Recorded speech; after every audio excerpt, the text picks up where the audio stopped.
Hello എൻ്റെ എല്ലാ കൂട്ടുകാർക്കും ഹാപ്പി ന്യൂ ഇയർ. അപ്പോൾ ഈ വർഷത്തെ ആദ്യത്തെ ഷോർട്ട് വീഡിയോയാണ് കേട്ടോ. അപ്പോൾ ഇതേ ഞാൻ വോയിസ് ഓവർ കൊടുത്തിട്ടാണ് ഈ വീഡിയോ ഇടുന്നത്. എപ്പോഴും നമ്മൾ ഷോർട്ടിൽ മ്യൂസിക് വെച്ചിട്ടാണ് കേട്ടോ വീഡിയോ ഇടുന്നത്. അപ്പോൾ എനിക്ക് ചെറിയൊരു മാറ്റം വരുത്തിയാലോ എന്ന് വിചാരിക്കുന്നുണ്ട്. അപ്പോൾ ഇതേ ഞാൻ രാവിലെ കാപ്പി ഉണ്ടാക്കാനായിട്ട് നിൽക്കുമായിരുന്നേ. ഉരുളക്കിഴങ്ങ് കറിയായിരുന്നു കേട്ടോ. അതുപോലെ രാവിലെ കഴിക്കാൻ വേണ്ടി പുട്ടാണ് കേട്ടോ ഉണ്ടാക്കിയത്. അരിപ്പുട്ടായിരുന്നു.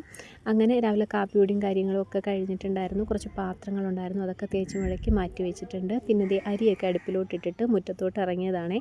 നമ്മുടെ കറിവേപ്പിൻ്റെ മൂട്ടിലൊന്നും മണ്ണില്ല കേട്ടോ. മണ്ണെല്ലാം പോയിട്ട് വേരൊക്കെ കാണാൻ പാകത്തിന് നിൽക്കുകയാണ്. കുറച്ച് അവിടെ അടുക്കി കല്ലൊക്കെ വെച്ചിട്ടുണ്ടായിരുന്നു ഉമ്മച്ചി. ആ കല്ലൊക്കെ ഒന്ന് മാറ്റിയിട്ട് ഒന്ന് കൊത്തി കറിവേപ്പിൻ്റെ മൂടൊക്കെ ഒന്ന് വൃത്തിയാക്കി മണ്ണൊക്കെ ഒന്ന് ഇളക്കിയിട്ട് കൊടുത്തിട്ടുണ്ട്.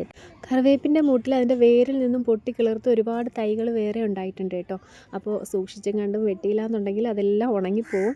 ഇത് കണ്ടില്ലേ, ഇത് മൾബറിയുടെ തൈയാണ് കേട്ടോ. എനിക്കൊരാൾ തന്നതാണ്. ഞാനിത് വെച്ചപ്പോൾ നല്ലതുപോലെ ഒന്ന് ഇലകളൊക്കെ വന്ന് ഉഷാറായിട്ട് നിൽപ്പുണ്ട്. അപ്പോൾ അതിൻ്റെ മൂട്ടിലും കുറച്ച് മണ്ണൊക്കെ ഇളക്കിയിട്ട് കൊടുത്തിട്ടുണ്ട്.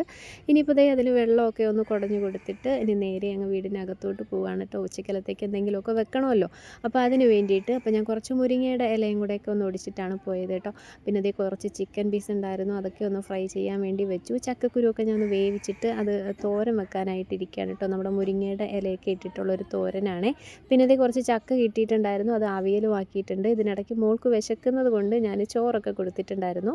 പിന്നെ അതേ ചക്കക്കുരു വെന്തതിലേക്ക് മുരിങ്ങയുടെ ഇല ഇട്ട് കൊടുക്കുന്നുണ്ട്. പിന്നെ കുറച്ച് തേങ്ങാപ്പീരയും കൂടെ ഇട്ട് കൊടുത്ത് ഒതുക്കി അങ്ങ് എടുത്തിട്ടുണ്ട് കേട്ടോ. അപ്പോൾ ഇത്രയേ ഉള്ളൂ. ഇഷ്ടപ്പെട്ട ലൈക്ക് ചെയ്യണേ. ബായ്.